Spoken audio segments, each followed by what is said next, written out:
Paz seja convosco. Amém. Louvamos a Deus por esse tempo na presença do Senhor. Depois alguém, faça a gentileza, se lembrou, marcar todos os salmos que a gente já passou, né? É interessante. Hoje o Glorify estava no Salmo 100. Eu até pensei em arriscar fazer direto, mas como eu estava gravando, né? Porque vocês sabem que está cobrando agora, eu estou gravando. Ótimo. Vou postar lá no grupo. E aí eu falei, não vou ler, que senão posso errar. Mas estamos meditando na busca da santidade e abrimos um novo subtema hoje, que é os hábitos da santidade. Um tema que nós temos tratado com frequência, a questão dos hábitos, que eles podem ser pecaminosos ou não. Hábitos lícitos, eles podem se tornar ilícitos. Já citamos alguns exemplos. Eu mereço ou tenho direito de ser ouvido e ser respeitado, mas eu não posso agir de qualquer maneira para receber esse benefício, digamos assim. Então nós criamos hábitos nas nossas vidas pela prática. O primeiro texto para a abertura, como nós sempre fazemos, é Romanos 6,19. Que bom ver o Moisés aqui, depois de tanto tempo, né? Fico feliz também, Moisés. Amém. Fui lá evangelizar, gente. Foi, já foi efeito do... Afinal, além disso, né, é importante falar, graças a Deus, que Nicolas e Menísia retomaram o trabalho de evangelismo. Então, eu não sei se de repente isso já é fruto, entendeu? Da oração do Nicolas pelas pessoas que estão afastadas, né? Então, né, você sabe que a oração tem poder, né? Romanos 6,19, por favor. Romanos 6,19. Fala como homem, por causa da fraqueza da vossa carne, assim como ofereceste os vossos membros para a escravidão da impureza e da maldade para a maldade. Assim oferecei agora os vossos membros para servirem à justiça, para a santificação. É um versículo que nós já olhamos em outros encontros, em que ele vem trazendo a condição de que nós éramos servos da nossa carne em relação ao mundo, em relação à nossa vontade, nós éramos servos do pecado. Então tudo que nós fazíamos para o nosso deleite, para a nossa alegria, para a nossa satisfação. E aí o apóstolo Paulo, ele fala, eu estou falando na carne, porque ele está olhando para si mesmo. E ele sabia que ele no passado, ele também tinha servido a sua própria carne. E ao servir a sua própria carne, ele maculava a glória do Senhor. E ele traz uma proposta, dizendo que, da mesma maneira que quando nós éramos ignorantes em relação à fé, nós servíamos apenas os nossos desejos e vontades, a partir de agora, eu vou servir ao meu Deus. Vou usar os mesmos elementos, os mesmos instrumentos que eu usava como um vaso de desonra, eu vou usar agora como um vaso de honra. É a condição de você se despojar de uma veste e colocar outra. De você falar de um jeito e você passar a falar de outra maneira. Ainda em tempo, falei com Vânia hoje pela manhã e falei assim, me entristece a gente ter tantas pessoas que mexem com flores na igreja e a gente está com o nosso vaso vazio. E ela falou assim, não tenha fé, irmão, porque haverá uma flor aí, mas eu estou vendo que não haverá flor aqui. Entendeu? Infelizmente, é uma pena. Tá? Então, não tem nada a ver com o nosso tema, mas trazendo também a tua reflexão em relação às coisas que nós temos como bênçãos nas nossas vidas, habilidades que nós temos e nós podemos sim usar para servir o reino de Deus, mesmo que seja com uma pequena flor, mesmo que seja como o Nicolas e a Menisa, que separaram um tempo. Você tem que encontrar a sua função. Você tem que encontrar algo que você venha à casa do Senhor e você ofereça como uma oferenda a Deus. Uma graça a Ele, um reconhecimento daquilo que Ele já tem feito. O apóstolo Paulo está falando sobre usar realmente essa condição do que você tem, do que você conhece, do que você tem de habilidade no sentido de abençoar. Mas quando nós falamos em hábitos, quanto mais nós pecamos, mais nós somos inclinados a pecar. Quanto mais nós praticamos algo, mais aquilo começa a virar um hábito nas nossas vidas. Então, quando, e isso eu faço com todas as pessoas, quando nós pensamos em discipulado, a primeira coisa que eu insiro dentro da condição da vida da pessoa é que a pessoa ela passe a ler a Bíblia com frequência e regularidade. Então eu já falei para vocês, tem um casalzinho que eu estou aconselhando que vai casar. E eu falei, vocês têm que ler. Tem que ler, tem que ler. E aí todo dia eu coloco, e aí eles têm lido, não era uma prática que eles tinham e eles têm lido. Então a gente tem que nós temos que criar hábitos que são lícitos e saudáveis na nossa vida, mas nós temos que entender que quanto mais pecamos, mais pecamos. Atos repetidos do nosso consentimento da vontade, ou seja, as minhas ações e as suas ações, em pecar, podem gerar uma disposição e inclinação da vontade para uma propensão e prontidão em consentir o pecado a partir de uma solicitação cada vez mais fácil. O pecado ele aparece para mim e para você e diz: se deleite, se esbanje, se lambuze. E aí você, não, eu sou cristão, eu não vou fazer isso, eu não vou participar daquilo. E aí o que acontece é que você retém aquilo, você diz não àquilo. Mas se você permite que aquilo entre na tua vida, você vai começar a fazer aquilo com prática. Semana passada eu dei o exemplo, até o Nicolas fez a piadinha, né? Eu estava falando de exercício lá, e ele falou assim, 2 dias, né? Na verdade eu estou fechando, acho que a 8ª semana, de 7 dias cada dia, dá quase 50 dias consecutivos. E aí, assim que eu comecei essa prática, e comecei quando a Rô, eu falei assim, tá com uma bainha do lado aí, né? Aí eu fiquei bem invocado naquele dia, né? Eu falei assim, né? Então vamos ver, né? E aí eu falei, vou tomar isso aí como prática para mudar essa questão de comportamento. E aí eu meio que cortei a parte de carbo, em especial pão, durante as primeiras semanas. E aí, naturalmente, você começa a ver alguns resultados, você começa a mudar. E essa semana, ontem, por exemplo, eu fui no encontro de pastores, aí tava lá, né? Tinha pão, tinha queijo, tinha coxinha, tinha não sei o quê, né? 2 pães já foi direto, uma tacada só, fora pão de queijo e coxinha e tudo que tinha lá, né? Eu falei assim, é só permitir. Quando chega a noite, o desejo de você consumir aquilo, ele é mais fácil para a nossa vontade de querer ceder. E aí a Rô fez um dog, e aí eu fui obrigado a comer pão de novo, né? Porque não dá para comer um dog com salsicha sem pão, né? Ou seja, a culpa não foi minha, né? Eu não sou obrigado, entendeu? Foi obrigado.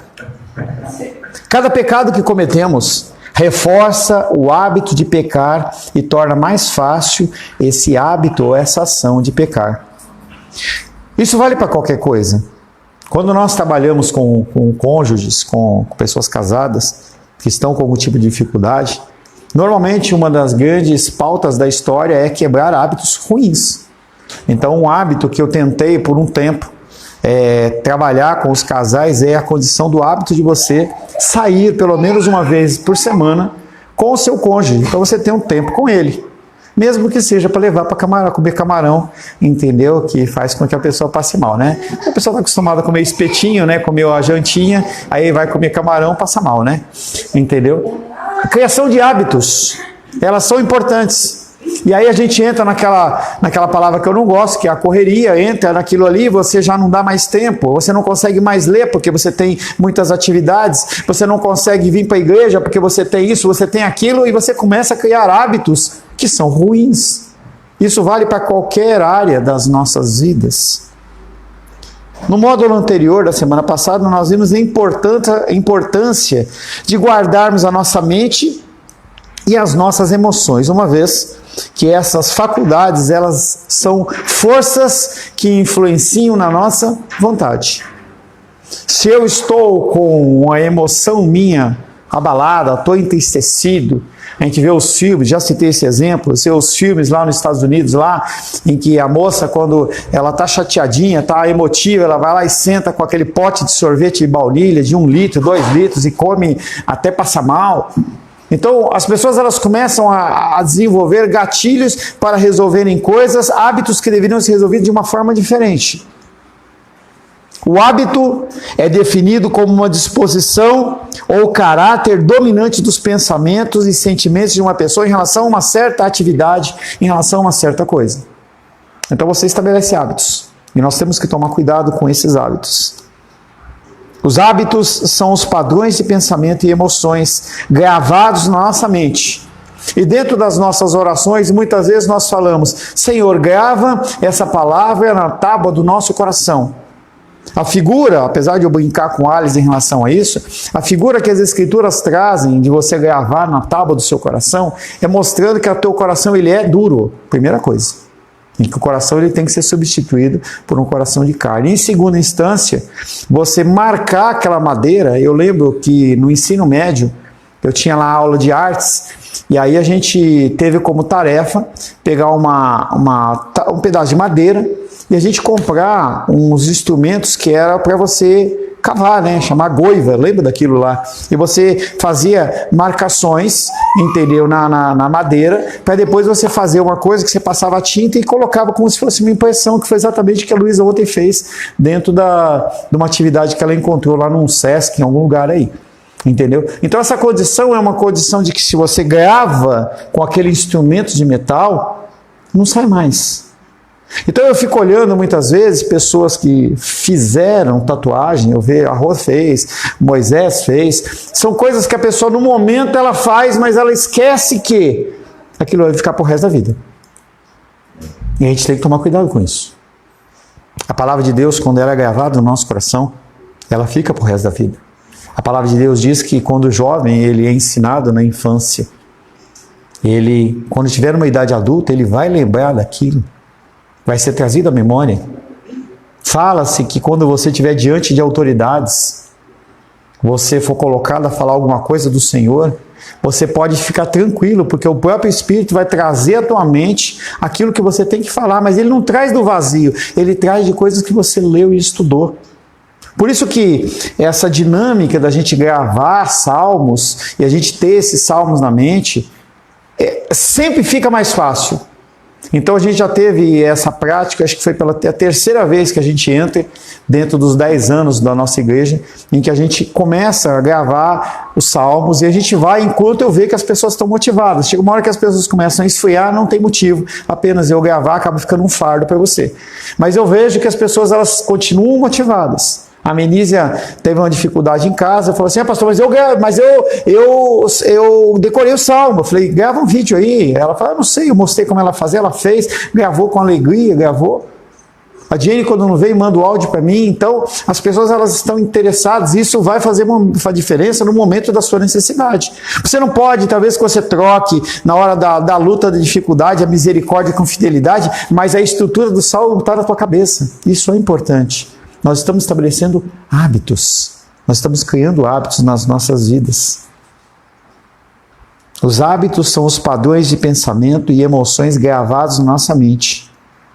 Quando a gente pensava em fotografia, isso aí nas gerações, na minha geração e alguma, talvez uma depois, se utilizava muito máquinas fotográficas analógicas, em que você tirava o filme e você levava ele para revelar. Ainda hoje, se a gente fala isso, fala assim: pastor, eu sei o que é.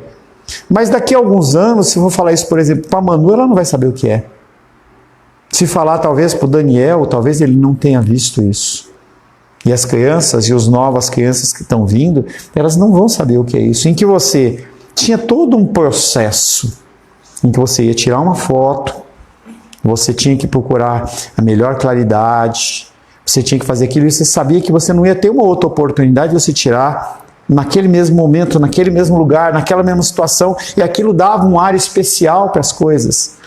Não é hoje que a gente tira 10, 50 fotos no celular, clique, clique, clique, clique, clique, entendeu? É diferente, são todos processos, são todos hábitos. E aquilo fazia com que a gente tivesse gravado não só na fotografia, mas na nossa memória, algo que era especial. O que muitas vezes você tem fotos gravadas na sua galeria do seu celular e você tirou e você nem dá atenção. São hábitos. A importância de você fazer aquilo como uma coisa importante, como uma coisa que não pode ser repetida, como um momento ímpar. Toda paixão é um hábito depravado. Tinha-se, esse é um ditado que alguns conhecem, em especial as pessoas que moram em região praiana, em que amor de serra, amor de praia não sobe serra. Ou seja, era como se você tivesse uma liberdade de você ter quantos relacionamentos superficiais você quisesse dentro daquele momento da praia e depois você voltasse para o seu relacionamento normal, onde você morava e estava tudo certo. Paixão não tem a ver com amor. Quando você vê a condição de pessoas, em especial dentro da adoração extravagante, em que eles falam assim, eu sou apaixonado por Jesus, paixão passa. Naquele momento você está apaixonado, você está enfeitiçado, meio envolvido pela figura da tua querida, do teu querido, aquele momento, a lua, o ambiente, e você fala assim, nossa, é a pessoa da minha vida, e você cria aquela paixão. Mas paixão não dura. E é o que nós temos visto dentro do cristianismo. Pessoas que na década de 90, elas eram apaixonadas por Jesus, que hoje talvez ainda estejam em alguma igreja, mas não tem nenhum tipo de conhecimento com o Senhor. Paixão e amor são coisas diferentes. E paixão não é um degrau para o amor, porque o amor é decisão, não é emoção. Paixão é só emoção. Você está naquele culto, avivado, as pessoas pulando, dançando. Nós já passamos, eu e Rosângela, muitas vezes em cultos como esse, cultos em que haviam 2, 3 horas de adoração. Que fôlego a pessoa tem de conhecer o Senhor depois? Nenhum, nada. Mas as pessoas extravasavam aquilo ali, era uma loucura. Paixão por Jesus. Toda paixão é um hábito depravado ou uma disposição que continuamente inclina o nosso coração a fazer o mal. Essa paixão, ela é de ação rápida. Nunca usei droga, já falei para vocês, mas pelos relatos é algo que a droga ela faz um efeito muito rápido. Então você vai do 0 ao 100 sem ter que esquentar o carro nem nada. Então essa condição da paixão ela é algo que já está gravada na tua mente. Eu sei que se eu agir dessa forma depravada, desse modo, assim eu vou me satisfazer, eu vou ter o meu anseio satisfeito, então se eu precisar eu vou e faço. E aquilo ali fica gravado na nossa mente. Nicolas, não se preocupe com o Joaquim chorar, e não, todos passamos por isso, tá? E deixa aí, não esquenta a cabeça não, hein? Toda paixão é um hábito depravado ou uma disposição que continuamente inclina o nosso coração a fazer o mal. Quando éramos incrédulos, todos nós éramos incrédulos, entregávamos-nos à formação de hábitos de impiedade, aquilo que Paulo chamou de maldade que leva à maldade, ou abismo que leva a outro abismo. O texto em Romanos 6,19, ele vem falando sobre essa condição de você estar acostumado a agir daquela forma pecaminosa, o hábito que foi criado. Cada vez que pecamos, cada vez que mentimos, cada vez que fomos sensuais, cada vez que cobiçamos, cada vez que odiamos, enganamos, nós estávamos desenvolvendo hábitos cada vez mais ímpios. Havia um povo que eram os amorreus, um povo pagão, com práticas abomináveis. E eu lembro no seu endereço em que o profeta ou alguma pessoa de Deus está ali clamando pela intervenção do Senhor. E o Senhor chega e fala, aguarde, porque a medida da iniquidade dos amorreus não chegou aonde eu quero que chegue. Sempre a condição do Senhor dando a opção, a oportunidade de que as pessoas se arrependam dos seus pecados, dos seus atos. Nós estamos sempre colocados à prova em relação ao que fazer com as coisas que nós agimos, como nós pensamos. Nós somos muito suscetíveis, em especial, às mídias sociais, em relação à gama de filmes que nós temos de disposição. Comecei a ver um filme, rever um filme, e aquele filme, O Advogado do Diabo, é um filme de mais de 25 anos, 28 anos, em que tem muitas cenas sensuais. E isso é uma coisa que no meu passado foi uma grande dificuldade. E eu falei até para a Rosângela, falei assim, eu estou revendo esse filme.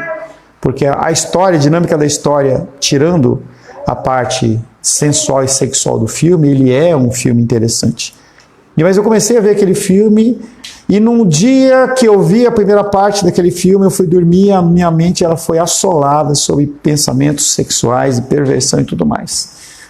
E aí ontem, não hoje, acho que ontem ou sexta-feira, vendo o Glorify, lendo o texto, ele falava exatamente sobre essa condição, de você tomar cuidado, e você não ressuscitar demônios que estavam enterrados.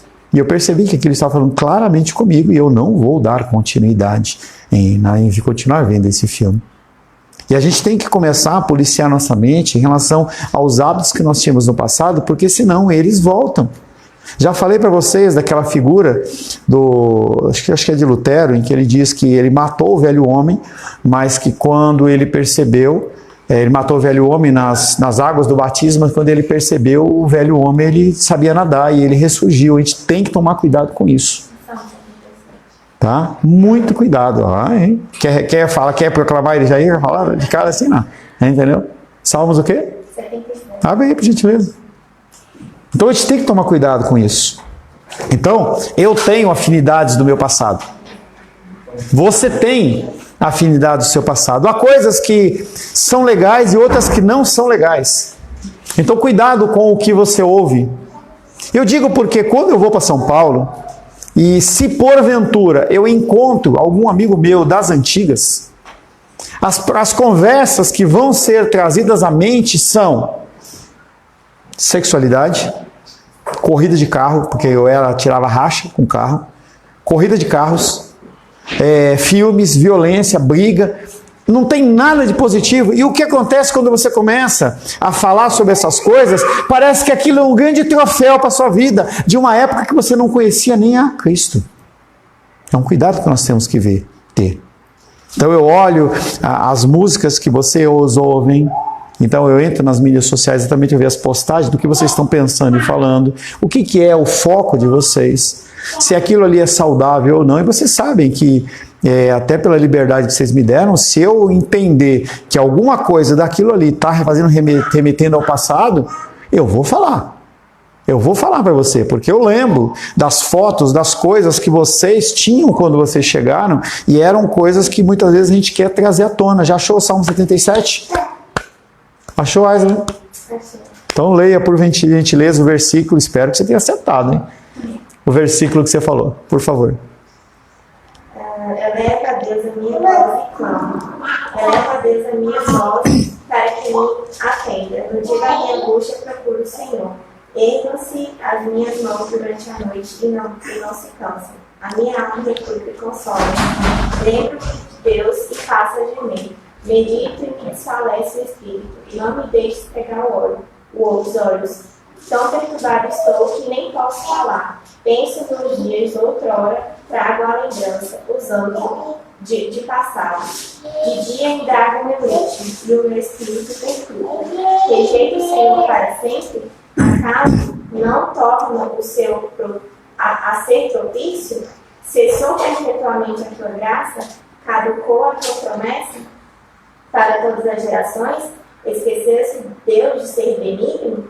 Ou, na sua ira, terá ele reprimido as suas misericórdias? Então disse eu, isto é a minha aflição. Amém. O salmista, ele lembra de Deus, e ele se envergonha, ele se entristece. Será que eu vou rejeitar o Senhor? Ele está falando de um coração convertido, que tem o desejo de voltar às velhas práticas. Ontem, depois da reunião dos pastores, eu vinha conversando com um pastor que me deu carona, e eu lembrei da figura de Demas. Você vai encontrar essa figura nos evangelhos. Era um homem, acho que nos evangelhos, ele era um homem que acompanhava Paulo, e que em certo momento ele decidiu voltar para o mundo, porque ele foi atraído pelas coisas do mundo, coisas que ele já tinha tido acesso. Então, em todos os momentos, nós estamos parados, e nós lembramos e fazemos comparação. A grande dificuldade de você ter vários relacionamentos emocionais antes de casar é que há comparação. Com o trabalho, a mesma coisa. Com a igreja, a mesma coisa. Eu tenho as minhas lembranças, e muitas vezes eu trago para vocês, até repetidas vezes, as condições das experiências que eu tive em outras igrejas. E nós somos seres que somos altamente comparativos, nós gostamos de comparar. E nós temos que tomar cuidado em voltar às condições do que nós gostávamos no passado, entender o que trazem e nos remetem ao que é uma condição pecaminosa. Você gosta do modão, pode ouvir, entendeu? Não é agora eu vou ouvir só gospel. Não entra nessa história, não. entendeu? Há muitas músicas gospel que você vai ouvir que é muito mais podre de qualquer coisa, mas cuidado com o que aquilo faz de motivação no seu coração. Eu lembro que certa vez o meu cunhado, né, o irmão da Rosângela, ele veio falar comigo. Ele não é um cristão de igreja, entendeu? Mas ele tem um coração voltado ao Senhor, e nós temos ministrado no coração dele, e ele foi falar comigo sobre tatuagem. Ele tinha já algumas, ele queria fazer outra, ele queria saber minha opinião em relação a ele fazer mais uma outra tatuagem.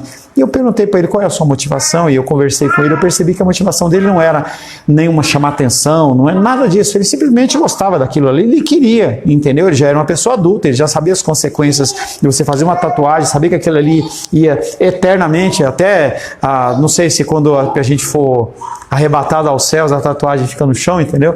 Mas, entendeu? Provavelmente sim, entendeu? Provavelmente sim. Então a gente faz e toma decisões emocionais, e aí eu falei para ele, não, realmente você tem a liberdade, não tem nada demais, não, cuidado só com o que aquilo que você faz ou fazia te traz à tua mente no sentido de você fazer de novo. Esses atos repetidos de injustiça tornaram-se hábitos que nos fizeram de fato escravos do pecado. Então, na época, quando você entrega o seu corpo, as suas faculdades, no sentido de fazer algo repetidamente, você, literalmente, você fica escravo daquilo. Então, talvez uma faceta que eu não tenha ainda falado para vocês. Na época minha de 19, 20, 21 anos, eu era uma pessoa que tirava muito racha, então eu tinha um carro totalmente preparado para andar, tal. Já quase morri algumas vezes andando de carro naquela época, e chegava a 220 com o carro, era um negócio de louco, né? Mas aquela condição minha criou um hábito de sempre eu estar querendo inovar, sempre queria mais, eu sempre queria andar mais rápido, sempre eu queria ser o melhor, sempre eu queria estar em evidência. É uma condição que nós todos temos dentro das nossas características, que hoje pode ser refletido, por exemplo, no número de seguidores numa rede social e qualquer coisa desse tipo, em que parece uma coisa inocente, mas que nos remete a estarmos criando aquele hábito. Eu tenho que estar. Eu vejo a Rô lá com o Instagram dela, lá da Eu Como Tu Comes, né? Eu tenho que dar comidinha para o meu Instagram, e você... às vezes você não dá comidinha para o seu negócio, você dá comidinha para o seu ego, para a sua vontade. Eu tenho que postar, eu tenho que falar, eu tenho que mostrar que eu estou bem. Olha aqui, vamos tirar uma foto aqui, porque a gente tem que mostrar que a gente está bem. E aquilo é um hábito, um vício para você, que você tem que abandonar, porque aquilo faz mal.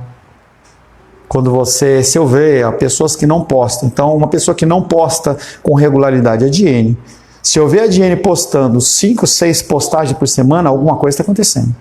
São termômetros, entendeu? São termômetros que a pessoa, ela mostra de um hábito que ela está criando no coração dela, e que tem que ser cortado antes que aquele hábito ele realmente enraize e faça e crie grandes mais problemas. Paulo declarou: como antes nós integrávamos esses hábitos perversos, nós devemos nos integrar à formação de hábitos de santidade. Devemos nos despojar do nosso velho homem, da nossa disposição pecaminosa e seus hábitos, e nos revestir do novo homem com o seu caráter e hábitos de santidade.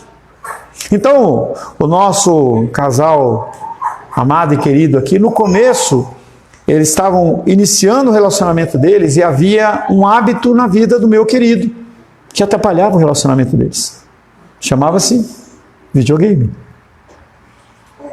E era a fuga dele em relação às dificuldades que haviam, como todo casamento existe. E eu via o Felipe lutando com relação a esse hábito, que em regra não é pecaminoso, não é problema. O problema é se você começar a usar aquilo como uma ferramenta para você se libertar das lutas e das coisas que precisa resolver. Hoje nem sei se ele joga mais, não ouvi mais. Engraçado que era uma coisa que fazia parte dele. Ele tinha que olhar, eu lembro que, se não me engano, eu gostava dos carros, né? E tinha que ter o carro com aquela atividade, com aquele negócio, e tinha que fazer aquela evolução. Por quê? Porque era um hábito na vida dele. Não é mais um hábito na vida dele. Uma coisa que era lícita passa a ser ilícita. E nós temos que tomar cuidado com isso, e cada um de nós temos isso nas nossas vidas. Devemos nos despojar do velho homem, da nossa disposição pecaminosa e seus hábitos, nos revestir de um novo homem com o seu caráter e hábitos de santidade. Quando o Felipe liga para mim, ele fala: pastor, me ajuda. E aí ele traz à tona o primeiro momento em que eu o conheci, em que ele ligou para mim e falou: pastor Paulo, você me ajuda a ser cristão? E eu falei para ele, vamos fazer uma chamada pela internet. Ele falou, só não vou aí se o senhor não quiser me atender. E na época, ele ainda tinha, sei lá, faz quantos anos isso? Sei lá, uns 7, 8 anos. Ele ainda estava andando de bumbão mesmo, entendeu? E era muito tempo para vir lá de onde ele morava até em casa. E, entendeu? E era tempo. E eu vi com muita graciosidade em que ele cresce, e ele cai, e ele volta novamente às práticas, e aí eu vejo ele ligando para mim pelo menos uma vez por semana, eu quero crescer, eu quero aprender sobre isso, eu quero melhorar nisso, eu quero melhorar naquilo, mas por quê? Porque ele abandonou um hábito pecaminoso. Mesma coisa que eu vejo em um ou outro de vocês, posso citar, cada um tem uma característica, outros ainda estão lutando ainda contra o seu coração, com o seu coração, uma luta ferrenha que nós temos desenvolvido e que aparentemente nós estamos vencendo, é com o nosso querido André, entendeu? Em relação aos seus caminhões, Deus ele massacrou e tem massacrado o André em todo esse contexto da vida dele, e eu tenho visto pelo menos algumas mudanças. Ainda há caminhos a serem trilhados, mas são caminhos que estão sendo alterados e mudados, hábitos que estão sendo mudados, para que você possa desenvolver outras práticas e outras formas. Nosso tempo e a nossa energia, ela é limitada. Se nós gastamos o nosso tempo e a nossa energia em relação a coisas que são ilícitas, ou são coisas que não nos são aproveitáveis, nós não vamos ter tempo para usar a nossa energia, porque não vai haver em relação ao quê? As coisas que são lícitas ou que são realmente importantes e são eternas. Vamos ler só para finalizar mais uma vez, pode ser de N mesmo, Romanos 6,19, vamos finalizar, e aí a gente vai retomar depois do intervalo. Só de novo, só para a gente finalizar com o mesmo texto que nós abrimos. 19. Fala como homem, por causa da fraqueza da nossa carne, assim como ofereceste os vossos membros para a escravidão da impureza e da maldade para a maldade. Assim oferecei agora os vossos membros para servirem à justiça, para a santificação. Louvamos o Senhor por esse primeiro período, vamos para o nosso intervalo e retornamos daqui a 15 minutos, se Deus assim o permitir. Deus te abençoe e te conceda graça.